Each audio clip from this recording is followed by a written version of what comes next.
First day, everybody's excited. The key is what we do from evaluating the film, and we move to the second practice and onward to the third. But overall, it's great to be out here.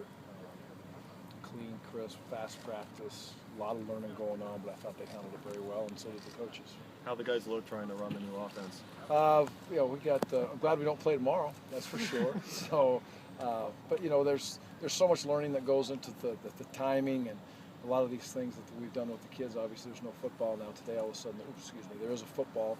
So, again, it was a good start. We'll look back and evaluate the film, and we challenge these young men to sit back and evaluate this film on their own before they get to us tomorrow morning, and that'll be a big step.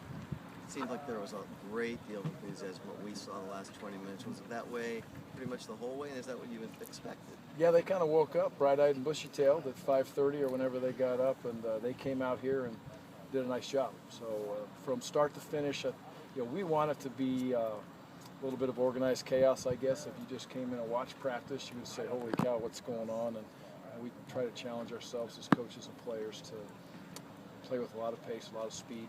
They finished 15 minutes early, which was great.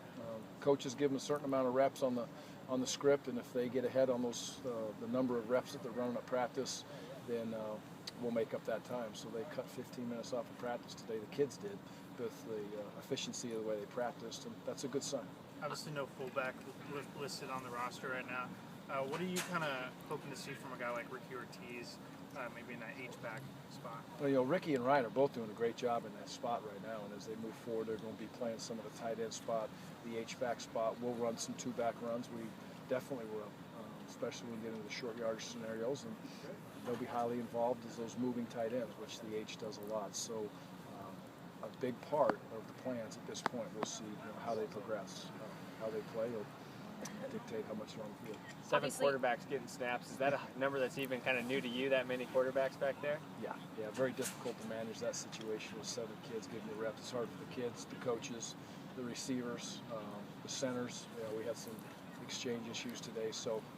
But each young man deserves a shot as we go through these first few practices, and then we'll have to whittle it down quickly to get the reps sunk into a couple of young men that I think are going to be out there to play for us. So I don't have a real timeline on that. I know that's kind of always the next question, but we've got to get it down to where the reps are sunk into 2 or 3 quarterbacks very quickly. What was kind of the thought process behind putting Sanders back at quarterback?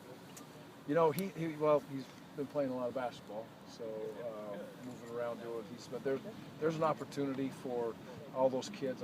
It's important to where do they want to be, how are they going to fit, and we've got to continue to evaluate him as long as many of the other kids on the team.